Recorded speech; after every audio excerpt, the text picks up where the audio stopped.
എവിടെ ആയിരുന്നടാ നീ? ഇത്ര നേരം എവിടെ ആയിരുന്നു കുഞ്ഞെ? മോനെ യോ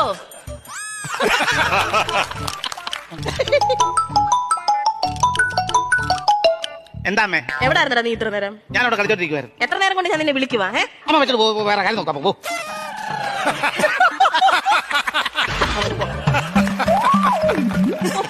എടുത്തെടുക്കാനങ്ങ് വെച്ചു. നീ കഷ്ടപ്പാടെന്തോന്ന് അറിഞ്ഞിട്ടുണ്ടോടാ? എടാ ഞാനൊക്കെ പഠിക്കുന്ന സമയത്ത് ഒരു നിക്കറിട്ടുണ്ടായിരുന്നില്ല ഞാൻ സ്കൂളിൽ പോകുന്നത്. അത് മൂട് കയറിയത്. ഞാൻ ഇങ്ങനെ നടന്നു പോകുമ്പോ പുറകിൽ എന്റെ കൂട്ടുകാർ പറയുമായിരുന്നു പി പ്രകാശന്റെ നിക്കറിയിരുന്നു ബബിൾക്ക ചവയ്ക്കുന്നു. പണ്ടൊക്കെയാണെങ്കിൽ എന്തോ കഷ്ടപ്പാടാ. മഴ പെയ്യുമ്പോഴെന്തുവാ വെള്ളമായിരുന്നു. അതല്ലെന്ന് എടാ മഴ പെയ്യുമ്പോ ചൂടിക്കൊണ്ട് വന്നൊരു കുടയുണ്ടോ ഞങ്ങൾക്ക്? ചേമ്പല വെട്ടി അത് തലയ്ക്ക് മുകളിൽ വെച്ചിട്ടാണ് ഞങ്ങൾ നടന്നു പോകുന്നത്. ഇപ്പോഴും ചേമ്പല കാണുമ്പോൾ ഞാൻ കൊതിക്കും അതിന്റെ ചോട്ടിൽ ചെന്നിരിക്കാൻ. തവളയാണ് അമ്മ നിൽക്കുന്നത്. ചുരുട് കിട്ടാ മോനെ ചോറ് 56 രൂപ ഒരു കിലോ അരിക്ക്.